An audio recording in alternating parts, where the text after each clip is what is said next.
여러분, 성탄절을 며칠 앞두고 하나님의 크신 은혜와 축복이 함께하는 귀한 역사가 있기를 원합니다. 혹시 우리 가운데 성탄절이 있지만 기쁨의 노래를 부르지 못하는 사람들이 있습니까? 입술로는 노래를 하지만 그러나 마음속에는 전혀 기쁨이 없는 사람들 말입니다. 혹시 우리 가운데 연말이 두려운 사람이 있으시나요? 너무 힘들기 때문에, 건강 문제 때문에, 물질 때문에, 고통 때문에, 통증 때문에 어려워하는 사람들이 있습니까? 우리가 어떻게 이 연말에 이 성탄절을 바라보며 찬양을 할 수가 있을까요? 이 성탄의 노래는 아기 예수에 관한 노래입니다. 어린 아이에 관한 노래였어요. 우리는 일반적으로 아기를 생각하면, 차일드보다는 베이비를 생각하면 떠오르는 생각이 있죠. 아, 이 베이비 참 예쁘다, 귀엽다, 사랑스럽다, 이런 표현을 쓰게 됩니다. 아이들은 우리가 다 어른들이 보호하고 싶은 생각이 들도록 합니다. 여러분, 1살 난 어린 아이를 보면서 이 아이가 나보다 힘이 세다, 그런 부모 있나요? 만약에 그런 사람이 있다고 한다면 그냥 하는, 사랑스러워서 하는 표현일 것입니다. 사랑이 너무 가서 그 아이가 너무 예쁘기 때문에 얘가 나보다 세다고 하는 표현을 쓸 수도 있을 것입니다. 그런데 2살 난 어린아이를 바라보면서 이 어린아이가 전쟁이 일어나는데 얘가 전쟁에서 나를 구해줄 것이다, 아마 아무도 믿지 않을 것입니다. 아니, 2살 난 어린아이가 무슨 전쟁을 할 것이며 어떻게 나를 구원해 줄 수 있게 됐냐는 생각을 할 수밖에 없을 것입니다. 바로 성탄의 노래는 상상할 수 없는 상황 속에서 주었던 하나님의 노래였습니다. 예수님이 탄생하시기 전 700년경에 이사야 선지자는 메시아 탄생에 관한 말씀을 하고 있습니다. 메시아 탄생은 절망 중에 있었던 사람들에게 주었던 소망의 메시지였고요, 어린 아이를 인하여 찬양하는 것이 성탄에 관한 모습이었습니다. 그래서 이 아이를 통하여 회복되어야 할 것이 우리의 삶 속에 나타나는 기쁨이었습니다. 여러분, 기뻐하고 있나요? 이번 성탄절이 기쁘나요? 성탄절이 너무 설레입니까? 여러분, 설레면 아직도 여러분은 어린아이입니다. 저는 성탄절이 오는데 설레는 게 하나도 없어요. 이 설렘이 없다고 해서 성탄절이 뭔가 잘못됐다는 생각을 하게 되지 않나요? 저는 어렸을 때 시골에서 자랐는데요, 시골에서 제일 좋았던 때가 성탄절이었습니다. 저는 생일날도 선물 별로 받아본 적도 없어요. 그런데 성탄절은 너무 좋았어요.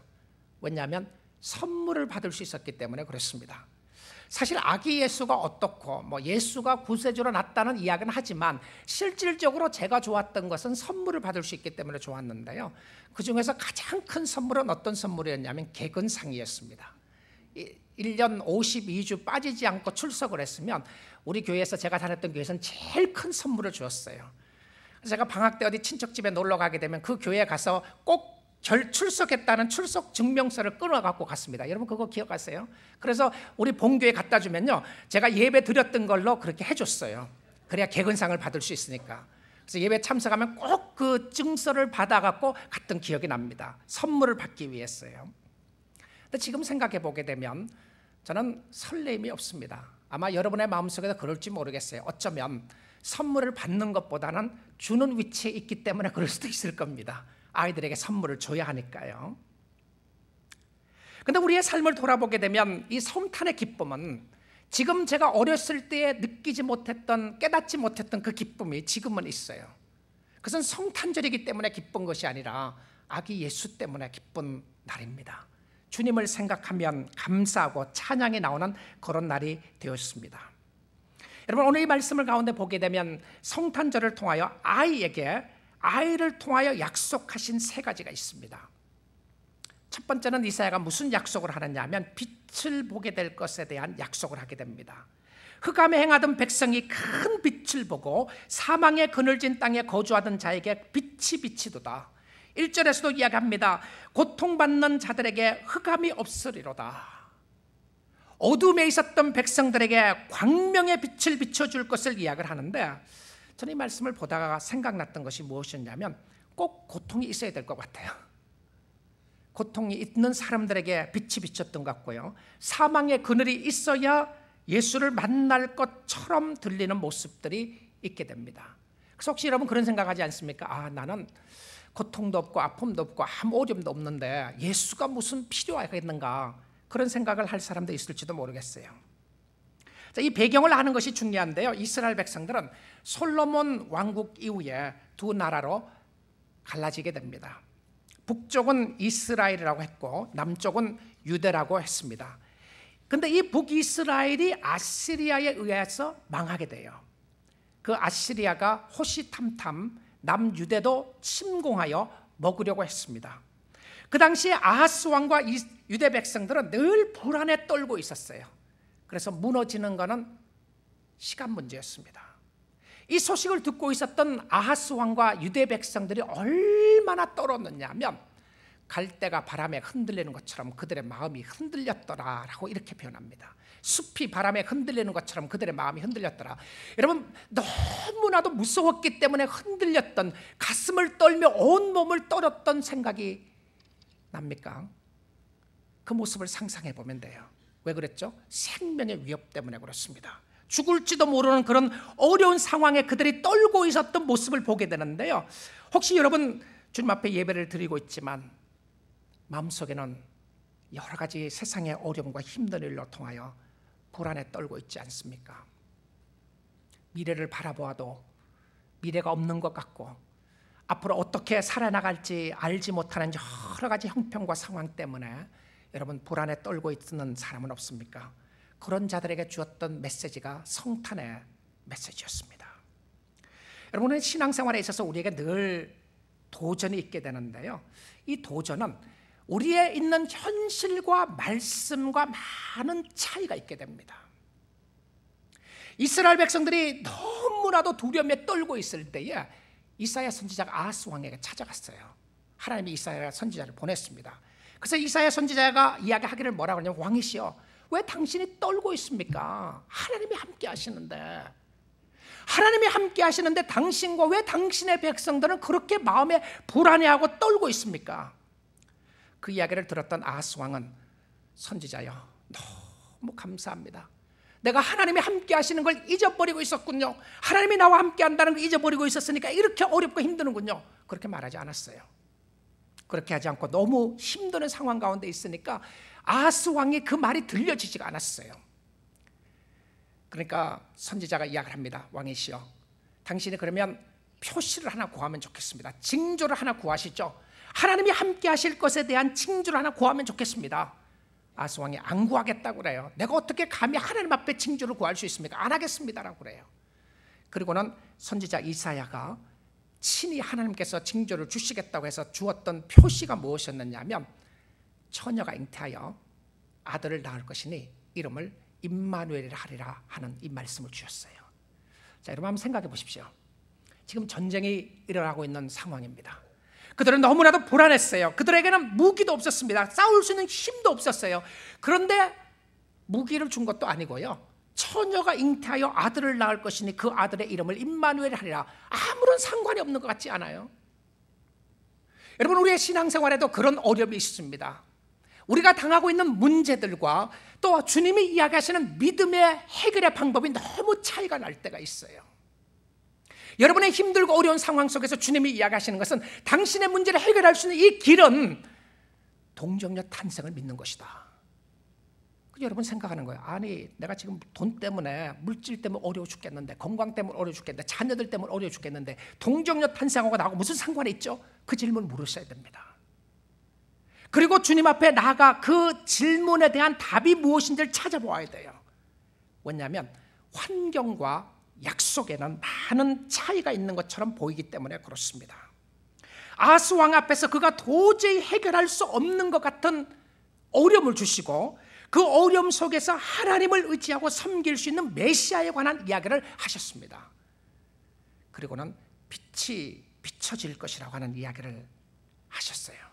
그리고는 이사야 9장에 와서 다시 이 말씀으로 이야기를 합니다. 한 아이가 태어나는데 그 아이를 통하여 하나님이 어떻게 이 백성들을 이끌어 나가실 것에 대한 빛에 대한 이야기를 하고 있습니다. 여러분, 어두운 가운데 있습니까? 예수 그리스도의 광명의 빛을 비추는 것이 바로 성탄의 빛인 줄 믿습니다. 그 다음에 두 번째 약속해 주는 것이 무엇이었냐면 기쁨을 주실 것에 대한 약속을 합니다. 기쁨에 대한 약속을 해요. 근데 이 기쁨이 얼마나 큰 것이었는지 추수하는 것에 비교를 합니다. 농부가 가장 즐겁고 기쁜 순간은 추수하는 때이죠. 농부가 열심히 일하고 수확하는 그 기쁨을 갖는 것을 이야기를 하면서 농부가 가졌던 그 기쁨의 모습을 여기서 이야기를 해주고 있어요. 이 기쁨은 자연적으로 생기는 것이 아니라 주께서 더하여 주시는, 주님이 주시는 기쁨이었습니다. 여러분, 항상 기뻐하면 슬픔이 없다는 것이 아닙니다. 환난이 없다는 것이 아니고요, 환난 중에서도 기뻐하는 것이 성도에게 주시는 기쁨인 줄 믿습니다. 세 번째로 약속해 주었던 것은 무엇이었냐면 어깨에 있는 멍에가 침이 벗겨질 것을 약속하고 있습니다. 4절입니다. 이는 그들이 무겁게 맨 멍에와 그들의 어깨의 채찍과 그 압제자의 막대기를 주께서 꺾으시되, 세상 죄를 지고 가는 것이 우리가 아니라 세상 죄를 지고 가는 하나님의 어린 양 예수 그리스도를 보여주고 있다는 것입니다. 우리는 짐을 내려놓고 가는 사람들입니다. 여러분의 마음속에 있는 걱정과 염려와 근심을 하나님 앞에 내려놓을 수 있기를 원합니다. 내려놓으십시오. 근데 놀랍게도 멍에가 꺾여지고 짐이 내려갔는데 그 짐이 어디에 갔어요? 나에게 무거운 짐이 지어졌던 것, 나의 어깨에 무거운 짐이 있었던 죄악된 짐이 어디에 갔습니까? 없어졌습니까? 아니었어요. 그 짐이 어디에 있고 누가 담당하셨나요? 어린 양 대신 예수 그리스도가 담당하셨습니다. 세상 죄를 지고 가는 하나님의 어린 양을 보라. 예수 그리스도가 우리의 죄의 짐을 담당하고 가셨던 모습을 보여주고 있는데요, 어린 아이가 지고 있어요. 자, 6절 말씀을 보게 되면 이는 한 아기가 우리에게 낳고 한 아들을 우리에게 주신 바 되었는데 그의 어깨에는 무엇을 메었다고 되어 있습니까? 정사를 메었고라고 되어 있습니다. 여기 정사를 메었다고 하는 것은 어떤 정치가들에 주어졌던 어떤 통치에 관한 부분이었습니다. 그런데 주님의 어깨에 우리의 모든 짐들과 다스리는 모든 것들을 메고 가는 거예요. 누가 메고 간다고요? 어린 아이가 메고 가는 거예요. 나에게 무거운 짐이 있었는데 이 나에게 무거운 짐들을 내가 나의 삶을 다스리려고 했는데 나의 삶을 내가 다스리는 것이 아니라 나의 삶을 다스리는 사람이 나타났는데 아이였습니다. 장성한 사람이 아니었고 어린 아이였어요. 어린 아이가 이 짐을 다 지고 갔을 모습을 보게 됩니다. 여러분, 철로 역정에 그런 모습이 나오죠. 순례자가 순례의 길을 갑니다. 이 땅에서 천성을 향해서 가는데요, 뒤에 어깨는 무거운 짐을 지고 갑니다. 세상의 죄악된 짐들과 본인이 지었던 많은 죄악된 근심과 염려와 걱정을 짐을 지고 가는데 갈 수가 없었어요. 너무 힘들었어요. 조금 가다가 넘어지고 조금 가다가 넘어지고 그렇게 합니다. 우리의 성도의 모습도 그렇지 않나 생각을 하게 됩니다. 우리의 어깨에 무거운 짐을 지고 가니까 순례자의 길을 가기는 가야 하는데 너무 힘드는 거예요. 너무 어렵습니다. 가기 너무 힘들고 따라가기 너무 어렵습니다 라는 이런 이야기들을 하게 됩니다. 그래서 이 사람이 이 짐을 벗기려고 별의별 노력을 다 합니다. 어떻게든지 이 짐을 벗어보려고 하는데 안 벗겨지는 거예요. 그때 가이드가 이야기를 합니다. 그 짐을 벗을 수 있는 방법이 있다고 말입니다. 그 짐을 벗을 수 있는 유일한 방법은 십자가에 못 박힌 예수 그리스도를 바라보는 것이라고 했어요. 그래서 십자가에 못 박히신 예수 그리스도를 바라보는 순간 그에게 있었던 무거운 짐들은 저절로 다 벗겨지게 되었어요. 여러분의 심령 속에 있었던 무거운 짐들을, 죄악된 짐들을 여러분이 벗는 것이 아니라 오직 성령의 역사로 말미암아 그리스도를 바라봄으로 그 무거운 짐들이 내려가게 되는 줄 믿습니다. 예수를 바라보십시오. 이 성탄절은 예수를 바라보는 것입니다. 그런데 누구를 통하여 이런 일들이 이루어지게 되나요? 여기 보니까 어린 아이였어요. 저는 이 성탄절에 어린 아이에게 초점을 맞추고 싶습니다. 베이비입니다. 장군이 아닙니다. 어른이 아니었어요. 아이였습니다. 왜 아이라고 했을까? 왜 아이라고 했을까? 아마 힘이 없는 모습을 보여주기 위해서 아이라고 했을 거라고 생각이 듭니다. 그런데 이 아이는 왕궁에 태어난 것이 아니었습니다. 마구간에 태어났어요. 이 아이는 보잘것없는 아이였습니다. 이 아이는 흠모할 만한 아무런 것이 없었습니다. 엄마의 모습 속에서는 귀여운 아이였을 수도 있겠지만, 그러나 이 아이는 우습게 볼 수밖에 없는 아이였습니다. 왜 그렇죠? 동정녀 탄생이었기 때문에 그렇습니다. 이 아이는 일반적으로 세상적인 모습으로 생각을 하면 좋아할 아이가 아니에요. 자, 동정녀를 통하여 태어났다. 처녀를 통하여 태어난 아이다. 그러면 누구죠? 아버지가 없어요. 그러면 이 엄마가 거짓말하는 겁니다. 세상적인 모습으로요. 어떻게 처녀의 몸으로 아이가 태어날 수 있단 말이냐? 너 아버지가 없는데 너 엄마가 거짓말한 거야. 자, 여러분, 세상적인 모습으로 생각을 해보게 되면 이 영적인 의미를 깨닫지 못하고 이 아이를 좋아할 수 없어요. 좋아하면 안 되는 아이입니다. 얘는요. 왜냐하면 동정녀로 탄생했죠. 마구간에 탄생했죠. 우리가 세상적인 모습으로 이 아이를 믿어야 할 아무런 가치와 근거가 없는 아이예요. 세상적인 모습으로 그렇습니다. 근데 놀랍게도 이 아이는 누구에게 주어졌다라고 이런 표현을 씁니다. 성경에 이렇게 써야 될 것 같아요. 이 아이는 엄마 아빠를 통해서 태어났다, 이런 말을 써야 될 텐데 그렇게 안 쓰고 6절을 보게 되면 이는 한 아기가 우리에게 낳고 한 아들을 우리에게 주신 바 되었는데, 누구에게 주었다고요? 우리라고 되어 있습니다. 우리가 누구죠? 우리가 누군가요? 마리아였고 요셉이었습니까? 1차적으로는 마리아와 요셉이었다고 볼 수도 있을 것입니다. 그런데 이사야서는 이 표현을, 우리라고 하는 표현을 쓰면서 어떤 부모의 이름을 쓰지 않고요, 우리에게, 주님을 믿는 사람들에게 이 아이를 주었다고 이렇게 표현하고 있어요. 자, 한번 생각해 보십시오. 그렇다면 아이가 베이비입니다. 베이비예요. 이 베이비를 저와 여러분에게 주었어요. 그럼 뭐죠? 우리가 이 아이의 부모입니다.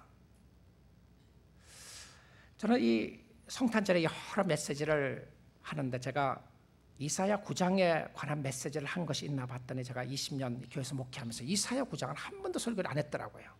여러 구절을 통해서 인용은 했지만 제 마음이 이번에 그 말씀을 보면서 좀 새롭게 와닿았던 것은 무엇이었냐면, 한 아기가 우리에게 낳고 한 아들을 우리에게 주신 바 되었는데라고 하는 표현이었습니다. 단순히 어떤 태어났던 아이가 아니라 주신 바 되었는데 우리가 예수님의 부모이다. 제가 이단 같아요. 말이 안 되는 것 같지 않아요? 아니, 무슨 내가 예수의 부모예요.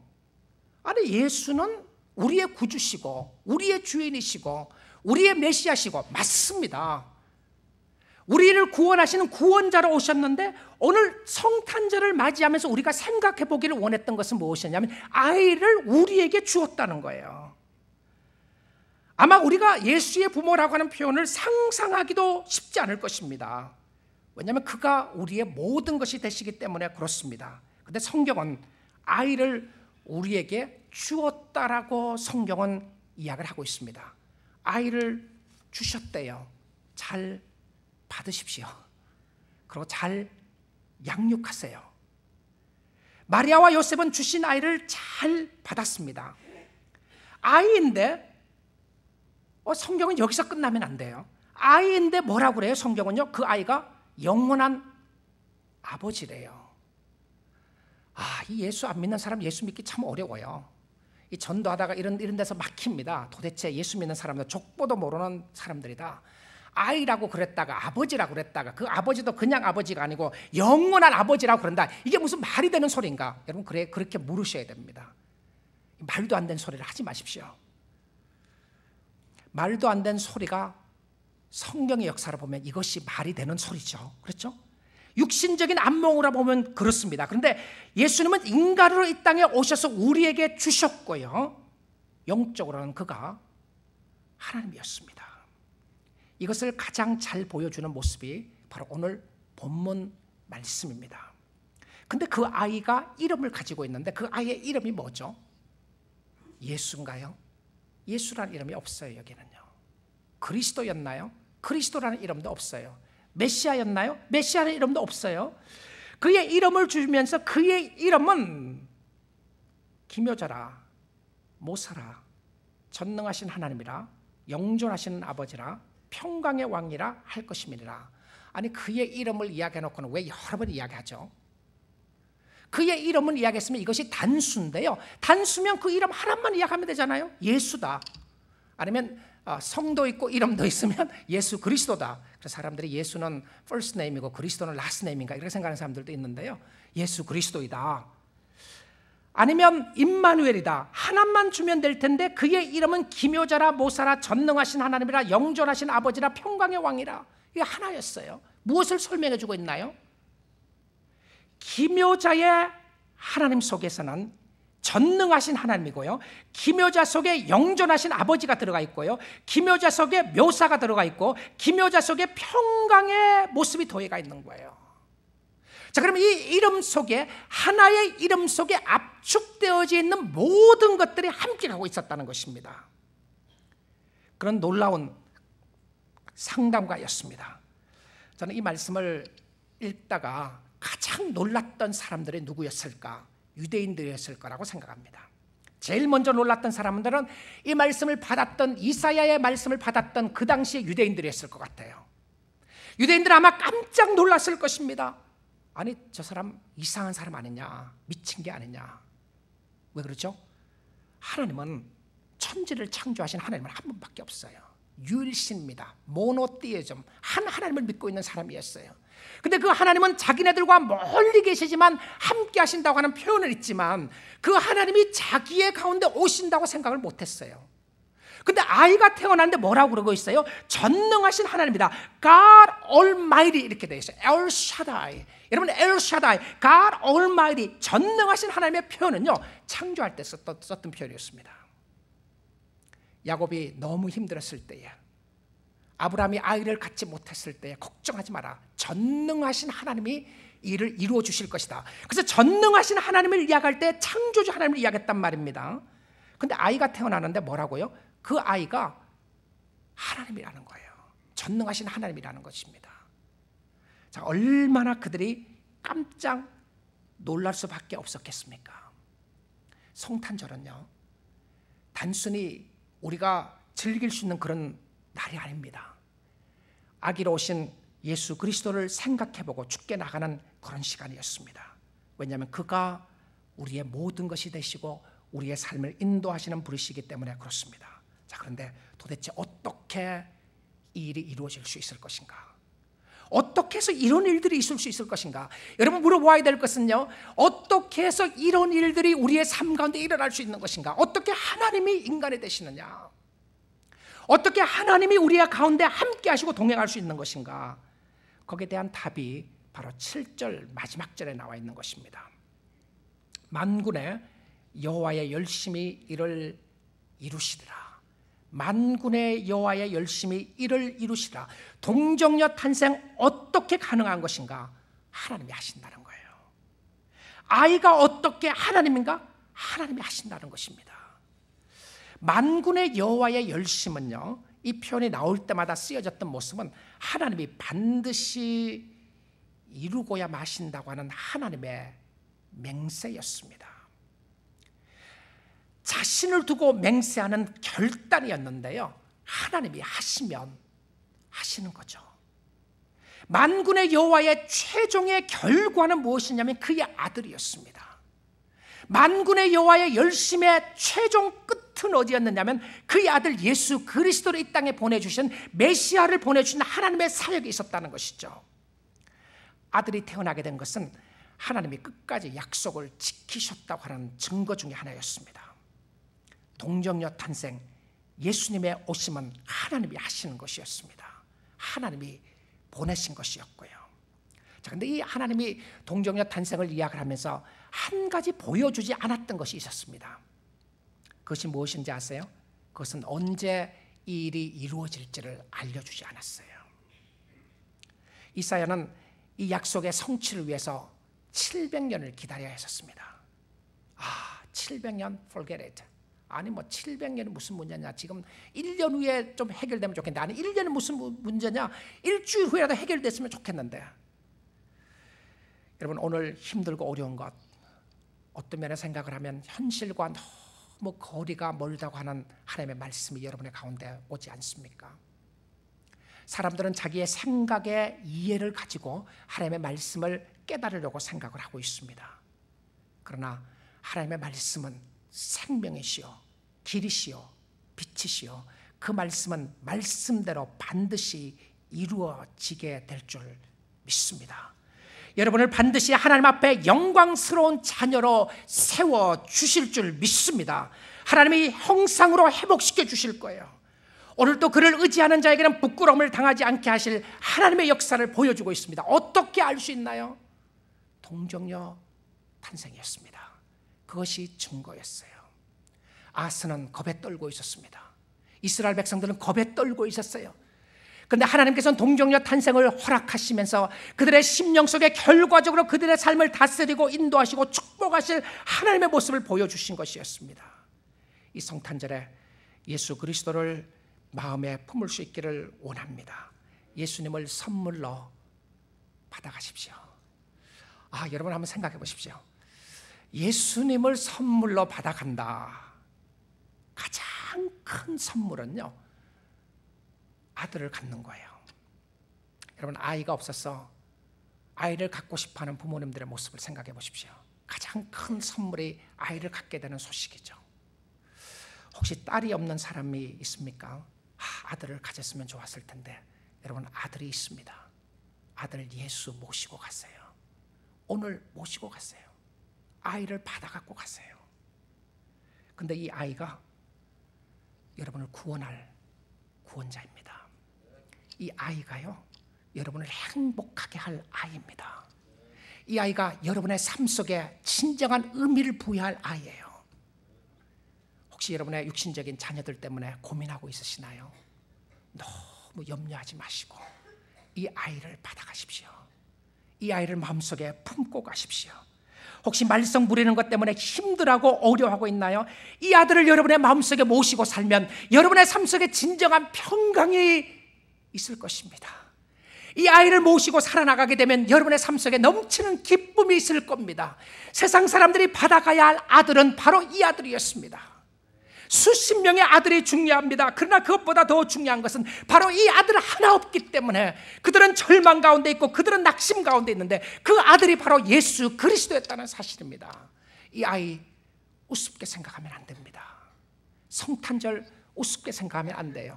사람들은 아이가 무슨 세상을 구원할 수 있다고 말이냐, 아이가 어떻게 나에게 행복을 줄 수 있다는 말인가, 아이가 무슨 힘이 있다고 나를 구원할 수 있다는 말인가, 다 비웃었습니다. 지금 전쟁이 일어나서 죽을 지경에 달려있는데 무슨 예수 믿을 의미가 뭐가 있겠는가? 내가 내일 먹을 것이 없어서 힘들어하는데 예수 믿어서 무슨 의미가 있겠는가? 아이를 믿으라고요? 돈이 떨어지나요? 그러면 믿죠. 그거 모르고 하는 소리입니다. 아하스가 똑같은 생각을 했었어요. 전쟁이 일어나니까 하나님 다 필요 없습니다. 나에게 지금 필요한 것은 이 전쟁에서 승리할 수 있는 방법을 가르쳐 주시든지 아니면 내 앞에서 적군을 물리치는 것을 가르쳐 주시면 좋겠습니다. 그게 아하스가 원했던 것이었습니다. 그런데 하나님은 아니다. 내가 너에게 진짜 필요한 것을 줄 텐데 메시아였습니다. 아이였습니다. 그리고 다시 9장에 왔어요. 다시 이 말씀을 함께 보여주고 있으면서 그가 하나님이라는 사실을 보여준 거예요. 그가 하나님이었다. 절망 가운데 있었던 사람들에게 진정한 소망이 바로 예수 그리스도였습니다. 만군의 여호와의 열심히 하나님이 끝을 잡고 계시고 끝까지 인도하시는 분이신 줄 믿습니다. 지금 일어나는 일들이 너무 힘들고 어려워도 이것이 끝이 아니라는 약속을 주신 거예요. 어두운 가운데서 절망 속에서 한 줄기 빛은 예수 그리스도였습니다. 그가 끝에 계셨습니다. 그가 잡고 계셨어요. 그래서 오늘 기뻐할 수 있는 것이고, 이 아이가 당신을 구원하는 메시아시고, 이 아이가 당신을 살려줄 생명의 은인이십니다. 이 아이가 당신에게 소망을 줄 메시아라는 사실을 보여주고 있습니다. 오늘 모든 신자들이 높고 낮음과 가지고 안 가진 것에 상관이 없이 하나님을 찬양할 수 있는 것은 가장 복된 축복 중에 하나입니다. 다시 한번 하나님 앞에서 자신을 점검해 보시며 아기 예수로 이 땅에 오신 메시아를 여러분의 삶 속에 모시고 그분과 함께 그분으로 인하여 그분이 주시는 기쁨과 감격으로 성탄절을 보낼 수 있기를 주님의 이름으로 축복드립니다. 기도하겠습니다.